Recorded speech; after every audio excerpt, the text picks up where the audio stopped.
রাতে রাতে গোপুসোনা দেখো, আজকে গোপুসোনা নিজে নিজেই উঠে গেছে, ঠিক আছে?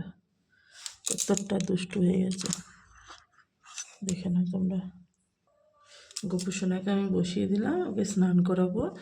স্নান করানোর আগে একটু রেডি করে নিই। তো গোপালকে স্নান করানোর আগে কিন্তু চন্দনটা বেটে নিয়েছি, এই দেখো চন্দন বাটা। ও কিন্তু চন্দনে স্নান করতে কিন্তু ভীষণ ভালো লাগে, কারণ চন্দন তো সুগন্ধিত হয়। আর তামার ঘটিতে সবসময় ঠাকুরদের স্নান করলে না খুবই ভালো হয়, আমি যেটা শুনেছি, এর বেশি কিছু জানি না। এই চন্দন পাতাটা দিয়ে দিলাম জলের মধ্যে।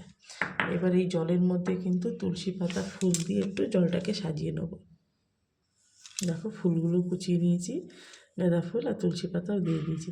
জলটা আরও সুগন্ধিত হয়ে গেল, কেন আমাদের দেখবে সন্তানরাও কিন্তু ঠিক এইভাবে করতে কিন্তু ওরাও ভালোবাসে। তা আমি গোপুসোনাকে তো আমি আমার সন্তানের চোখে দেখি, সেই জন্য আমি গোপুসোনাকেও করে দিয়েছি।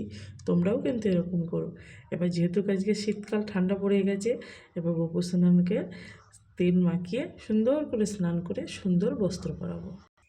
ঈশ্বরকে তুমি যেই রূপে দেখবে, ঈশ্বর কিন্তু সেই রূপেই তোমার কাছে থাকবে। আমি ওকে নিজের সন্তানের মতন দেখি, তাই ওকে নিজের সন্তানের মতনই সব কিছু করে দিই।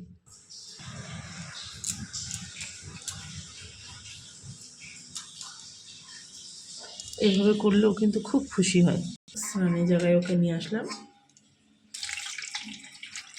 দেখো কতটা খুশি হয়েছে, কিন্তু খুব খুশি এভাবে স্নান করতে। তোমরাও এভাবে করিও। ওকে আমি ঝট করে তুলে নেবো, নাহলে কিন্তু ঠান্ডা লেগে যাবে, তাই না?